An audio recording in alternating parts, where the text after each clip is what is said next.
¿Estamos viendo el principio del fin de la guerra en Ucrania? ¿Ha ganado entonces Rusia esa guerra al final del día? Kiev, que ha sido testigo de una tormenta sin respiro, hoy muestra señales de una calma que parece inminente. Las históricas calles de Ucrania, que escucharon apenas hace unos meses el ensordecedor paso de tanques y desgarradores gritos de guerra, hoy parece estar al borde de presenciar al fin una tregua esperanzadora. Pero hay que tenernos un momento. ¿Qué mano está meciendo la cuna? ¿Y qué tiene que ver Occidente en esta repentina búsqueda de la paz? ¿Qué ha pasado en el ajedrez geopolítico que nos indica quién sale triunfante y quién se va con las manos vacías de esta guerra? Miren, pongámosle un poco más de cuidado a esta historia. Este conflicto no nació de la noche a la mañana.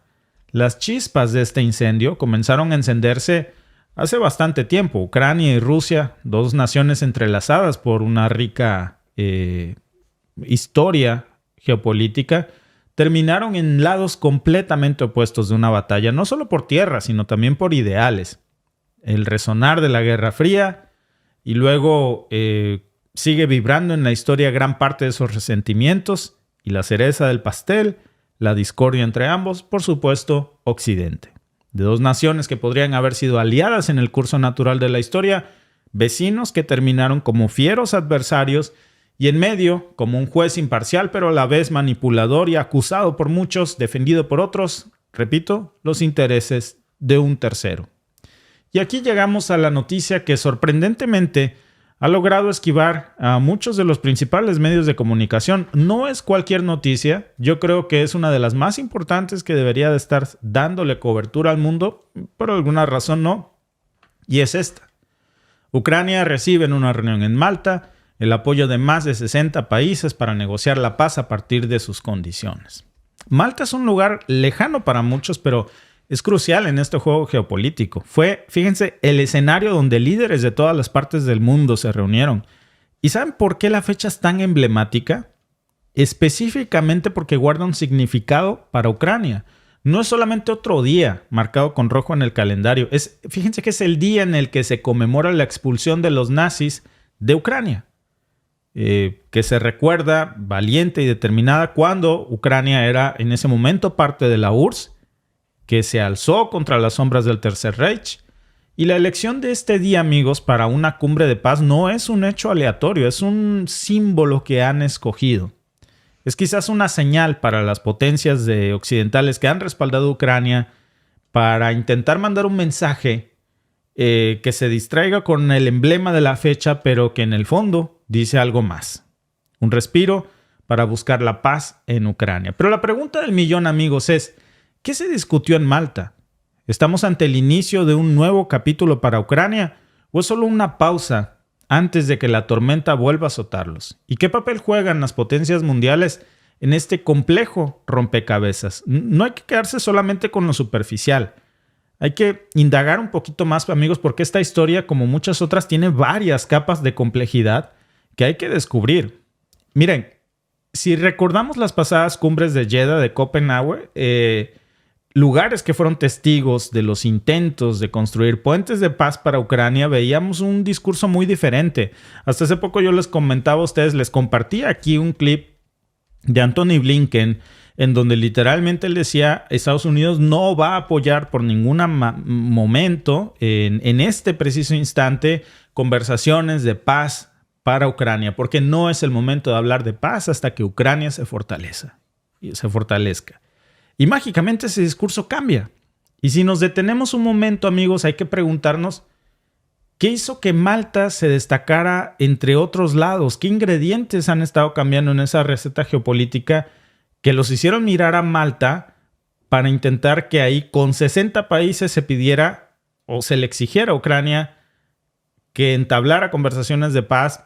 Y también debe de extenderse, por supuesto, esto a la otra parte involucrada, que es a Rusia. Zelensky, que hasta hace poco, si recuerdan ustedes, ignoraba la posibilidad de un acuerdo de paz ante las recomendaciones de algunos de sus principales socios, como Antony Blinken en ese clip que les comentaba. Ahora parece cambiar el discurso. Se ha transformado en alguien decidido a voltear cada piedra que sea necesaria en búsqueda por la paz de Ucrania. Pero ¿Por qué ese giro de 180 grados? ¿Qué sucedió detrás de la escena, amigos, que llevó a Zelensky a este punto de inflexión que no nos hubiéramos imaginado? Y aquí es donde las cosas se ponen interesantes. Miren esto. Más de 60 países optaron por apoyar las conversaciones de paz. Hagan una pausa y piensen en esto. Es como si de repente más de 60 voces de todas las partes del mundo hubieran decidido cantar en armonía cuando hace apenas unos días la tonada era la guerra. Y por cierto, muchos de esos miembros son prominentes miembros de la OTAN. Esos mismos que en el pasado habían mostrado una reticencia o incluso habían mantenido una postura firme en contra de cualquier posibilidad de conversaciones de paz. Ahora parecen haber ajustado su cambio de discurso, cambiando la estación y sintonizando una melodía de paz, una completamente diferente. ¿Y qué llevó a este cambio de tono monumental? ¿Por qué esta repentina sinfonía de voces apoyando a Ucrania? Esa es la pregunta, y aquí es donde entra el análisis de las cifras y de los datos. Miren, hay que ver los números. Las estadísticas, amigos, muestran que en los últimos meses la opinión pública internacional respecto a Ucrania ha evolucionado. En una encuesta reciente, un sorprendente 78% de los encuestados en Europa mostraron simpatía y apoyo hacia las causas de Ucrania. ¿Será que el mundo simplemente se cansó de ver un conflicto sin fin y decidió presionar a sus líderes para actuar? Y fíjense, amigos, que hay otro dato todavía más importante. Algunos expertos sugieren que las naciones están viendo todavía más allá. Y si recuerdan ustedes, Estados Unidos está próximo a entrar en elecciones, muchos países europeos también. Y entonces hay que preguntarnos qué hay de las naciones con sus agendas geopolíticas y sus intereses electorales, que a veces son contradictorios. ¿Por qué decidieron de pronto hablar de paz en Ucrania? Y aquí es donde la desinformación y los conceptos erróneos pueden surgir. Algunos pueden pensar que esto es una presión pública y otros están diciendo que hay objetivos más estratégicos en juego. La realidad, amigos, es que en este mensaje que estamos viendo hoy en algunos medios de comunicación hay mucho más. Imagínense por un momento que la situación en Ucrania se intensifica. ¿Qué ocurre con las personas atrapadas en el fuego cruzado? Y algo todavía más importante, amigos, ¿están dispuestos a abrir sus puertas y sus recursos los países occidentales para seguir atendiendo esa avalancha, no solo de guerra, también humanitaria? Y si pensamos un poquito más allá, amigos, sobre los resultados de algunas encuestas recientes de opinión en Europa, pero también en Estados Unidos, han señalado un cambio dramático en la opinión pública. Más del 70% de los encuestados en Estados Unidos se muestran ya renuentes a que sus impuestos sigan financiando los esfuerzos de guerra en Ucrania. La fatiga, amigos, en este conflicto es real. Mientras la gente está lidiando para llegar a fin de mes, mientras tiene dificultades para pagar sus propios impuestos, cada vez que ve cómo sale Joe Biden o Justin Trudeau o cualquiera de los miembros del G7 o de la OTAN a decir que van a regalar miles de millones de dólares para la guerra en Ucrania, mientras estamos viviendo en una inflación terrible y no sabemos a veces cómo pagar nuestros propios impuestos, es como si nos dieran una cachetada en la cara. Y ese clamor público, amigos, es quizás el eco que resuena en los pasillos de poder, porque se vienen tiempos electorales para casi todos los países miembros de la OTAN. Y es evidente que la conciencia global y la percepción pública tienen una presión muy fuerte en esto. Pero luego también está otra situación indiscutible, la guerra en Israel. Si a ustedes les pusieran en una balanza, si ustedes fueran los jefes de Estado de cualquier país miembro de la OTAN, ¿qué pesaría más en su agenda de prioridades, apoyar a Ucrania o apoyar a Israel? Y aunque es cierto que las conversaciones de paz en el caso de Ucrania no garantizan que vaya a haber paz, el simple hecho de que tantas naciones hoy estén dispuestas, o más bien parece que presionando a Ucrania para que ya ceda a conversaciones de paz o para que busque conversaciones de paz, es un reconocimiento, amigos. Un reconocimiento y un mensaje implícito de que muy probablemente ya no hay fondos para seguir apoyando a esa guerra. Y hoy vemos en esta situación un tablero en constante movimiento.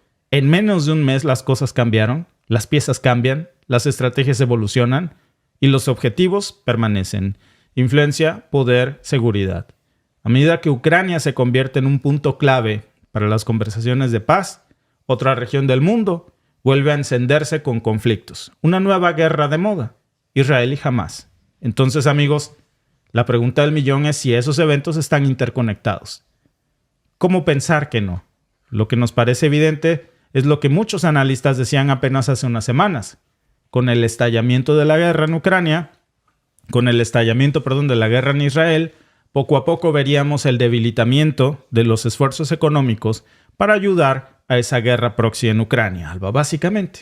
Sí, pues es que ahora cambiaron los intereses un poquito, ¿no? O bastantito. Por eso digo, un poquito. Ya se dejó de hablar de Ucrania. Pasó de moda, por así decirlo. Y fíjate que después de haber pasado de moda, por así decirlo, la nota que nos encontramos sobre, oye, sí es cierto, Ucrania, la nota que nos encontramos en los medios ya no es la de un país miembro de la OTAN regalándole 150 millones de dólares, etcétera. No, la nota que nos encontramos es 60 países se reúnen con Zelensky para apoyar conversaciones de paz. Es decir, ¿sabes qué, mano? Ya no vamos a seguir financiando eso, entonces búscate la manera de salir de ahí.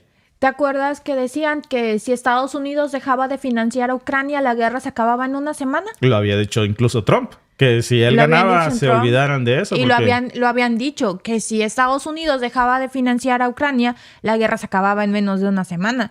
Y ahora estamos viendo, porque acuérdate que ya se había intentado, China había intentado hacerlo de mediador para las pláticas de paz y no, que hasta que Ucrania estuviera en una mejor posición. Pero pues es que ahora le salió otro candelero, ¿verdad? Ahora sí. Hay otro fuego que atender, entonces, pues ese ya está muy desgastado. Sí, ya hay mucha ceniza. Apaga ese que ya no da para más y vámonos para el otro lado que hay nueva, que deja más, claro, que hay más intereses. La guerra es un negocio. Recuerden que se los comentaba yo el otro día. Siempre que inicie una guerra nueva, no se pregunten quién inició la guerra, es quién provocó el negocio. Porque las guerras son un negocio. ¿A qué bolsillo se infla? Exacto. Y ahora, sabiendo cómo es la humanidad como es, y sabiendo que las guerras son un negocio, entonces aquí la pregunta obligada, amigos, es, en este negocio de la guerra, ¿cuál creen que tiene un mejor punto de retorno en la inversión?